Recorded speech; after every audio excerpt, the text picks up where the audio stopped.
जगन्नाथपुरी के एक भक्त की कथा है।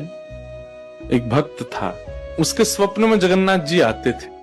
वो इतना रोता था मंदिर के बाहर खड़े होकर के।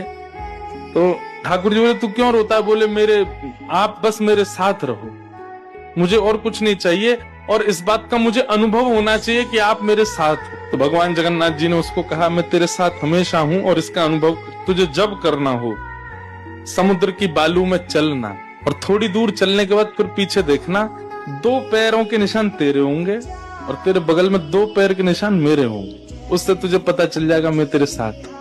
अब तो वो रोज जाता, समुद्र के तट पर चल के देखता, थोड़ी दूर चलता तो 2 पैर के निशान उसके और बगल में छोटे छोटे छोटे चरण भगवान के।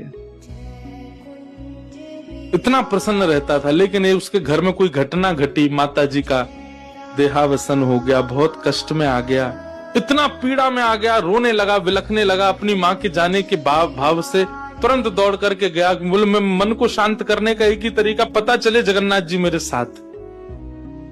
अत्यंत पीड़ा में था। जैसे ही समुद्र के तट पर चल रहा था, रो रहा था बहुत तेज तेज। पीछे मुड़ करके उसने देखा तो 2 ही पैरों के चिन्ह थे। जगन्नाथ मंदिर के बाहर जाकर बोला, मैं समझ गया, मेरी माँ का देहावसन इसलिए हुआ क्योंकि आप मुझे छोड़ के चले गए हो। अब आप मेरे साथ में नहीं हो। आपने कुछ दिन मेरा संग किया, उसके बाद मुझे अकेला छोड़ दिया। नाथ, आप ऐसा कैसे कर सकते? मुझसे क्या अपराध हुआ? रोने लगा, बिलखने लगा। जगन्नाथ जी रात्रि में फिर स्वप्न में आए। क्यों रो रहा था?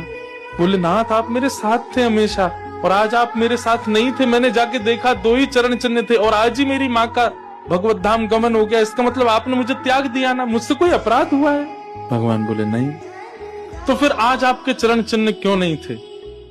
भगवान बोले, कल तक मेरे चरण चिन्ह थे क्योंकि तू भी चल रहा था और मैं भी चल रहा था, परंतु आज तू पीड़ा में आ गया तो तुझे गोद में लेके मैं ही चल रहा था। वो मेरे चरण चिन्ह, तेरे नहीं, वो मैं ही हूं।